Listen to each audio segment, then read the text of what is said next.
সঠিক সময় সঠিক পদক্ষেপ নিতে না পারায় পরিস্থিতি তাদের নিয়ন্ত্রণের বাইরে চলে গিয়েছে। আজকে কিন্তু সারাদিনে অনেক কিছু ঘটনা আপনাদের প্রতিবারের ঘটনা দেখেছি।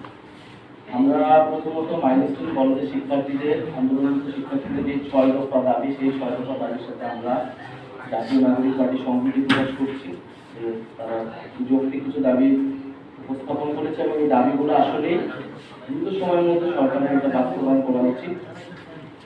আমরা কিছু কিছু উপদেষ্টার খুবই দায়িত্বজ্ঞানহীন আচরণ দেখি, বিশেষত শিক্ষা উপদেষ্টা। গতকাল রাত 3টা-4টার সময় আমাদেরকে জানতে হচ্ছে যে এই কিছু পরীক্ষা স্থগিত করতে হবে এবং অন্য উপদেষ্টারা তাকে ফোন দিয়ে পাচ্ছে। তাহলে একটা সরকারের যদি এই ধরনের অবস্থা হয় যে বিভিন্ন উপদেষ্টাদের মধ্যে সমন্বয় নেই এবং এটা একটা ইমার্জেন্সি সিচুয়েশন, যেখানে পুরো শিক্ষার্থী ছাত্র সমাজ হচ্ছে ট্রমাটাইজ এবং ঢাকার শিক্ষার্থীরা ব্যস্ত এইগুলো ঘটনা নিয়ে, সেখানে একটা সিদ্ধান্ত নিতে রাত 3টা-4টা বাজতেছে এবং এটা নিয়ে এক ধরনের অনিশ্চয়তা তৈরি হইতেছে, শঙ্কা তৈরি হইতেছে।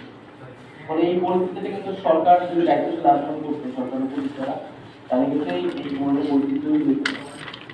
দ্বিতীয়ত